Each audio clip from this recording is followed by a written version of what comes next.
Musings of a Modern Conservative, Short Essays on Various Political Topics, by Thomas Hamilton.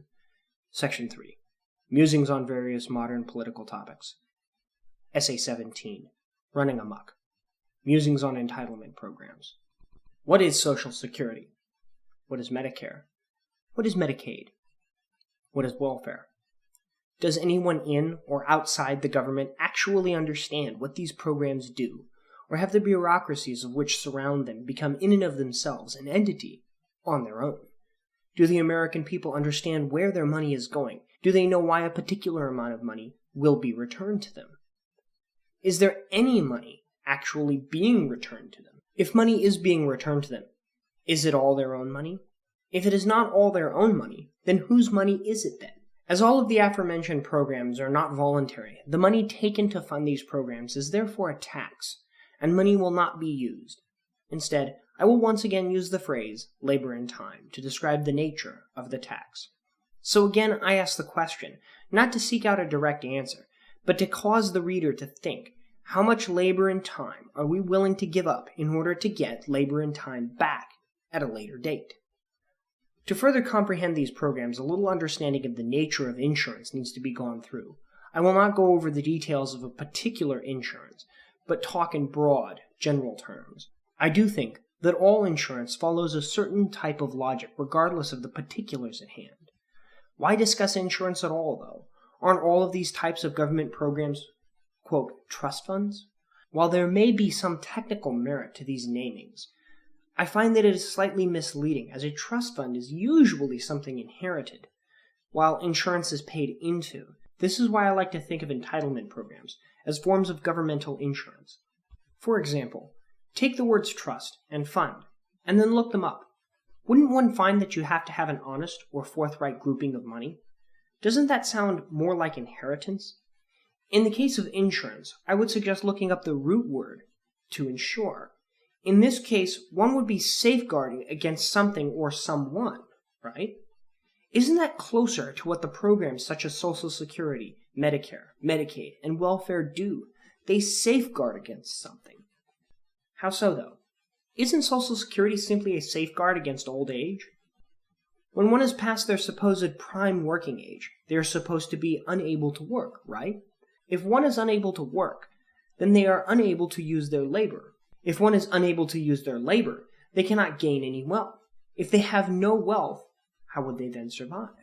Social Security has insured against old age, and in some manner, the inability to labor anymore. How about Medicare and Medicaid? Isn't this just a form of governmental health insurance, not unlike the more common varieties available in the market today?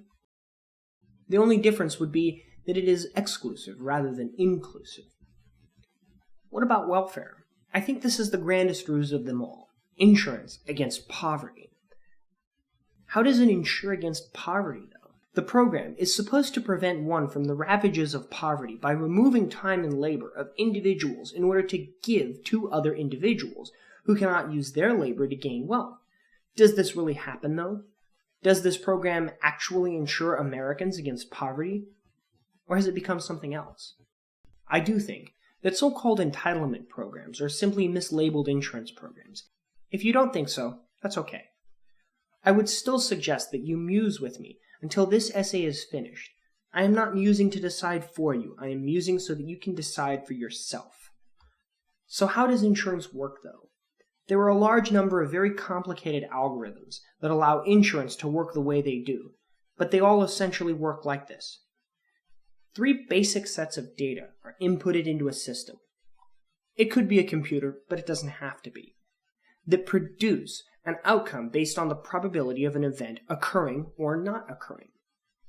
First is expectancy, or the probability that the event will occur. In the case of automobile insurance, it is the likelihood that you will get into a car accident. Second is monetary input. How much time and labor of an individual needs to be put into the insurance in order to make it work.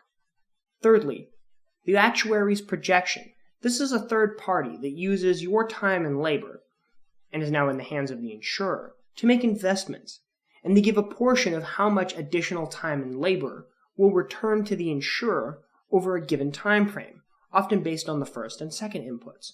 When you combine these three inputs, you get the basis for all insurance programs. Not the specifics, just the basics. Sound too simple? Let's look at auto insurance as an example.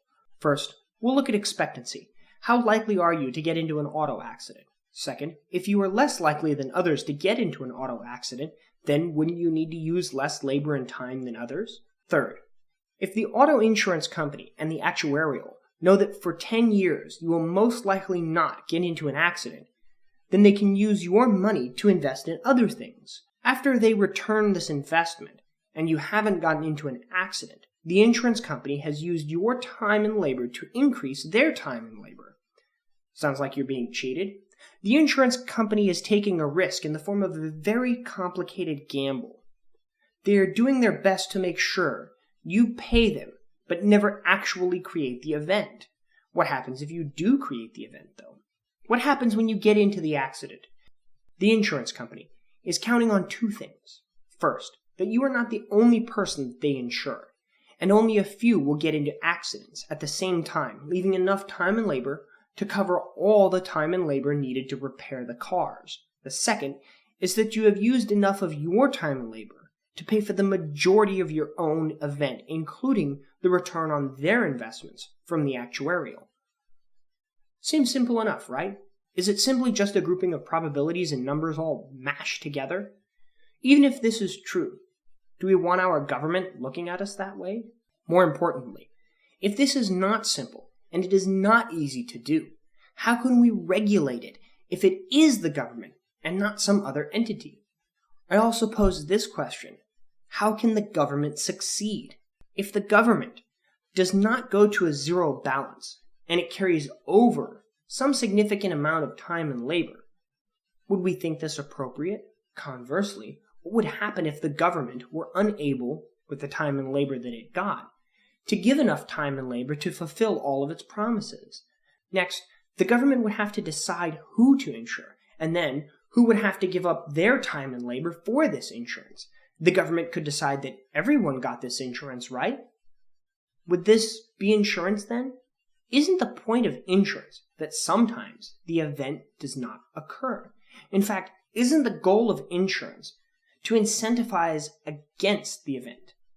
If the goal of insurance is to keep the event from occurring, does it seem rational that the government would remove time and labor of an individual and offer them nothing in return? In the private markets, one may choose to use or not use their labor and time to get insured against an event occurring.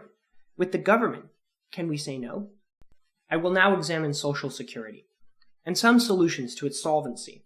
I'm going to use Social Security as my prime example and have the reader use this format to muse on the remaining entitlement programs and ways to work with them. I will examine Social Security by using the three inputs of insurance. Does everyone get Social Security? No, not everyone gets Social Security, and this is not simply an accident. In fact, in order for the program to exist, just like all other forms of insurance, the event cannot always occur. Does that mean, though, that the government should prevent individuals from getting Social Security? Yes, it does. And it means something else as well, that we must redefine what it means to be old. In other words, we have to allow fewer individuals to get Social Security. What kind of change would that mean, though? I cannot say what is appropriate. It is for the reader to muse on. But wouldn't it be reasonable to define old age as an age beyond the point when you are expected to live? So if we are expected to live until, say, 70, then anything beyond 70 would be old age. This way, the majority of people never get Social Security. In other words, the likelihood of the event, someone reaching old age, would have been changed. This also incentivizes people to try and live longer lives, and to do that, they would have to live healthier lives, which may not be a bad idea. The next part would be payment. Although this could be increased, the question is, how much more could one put into it without grossly stealing another's time and labor from them?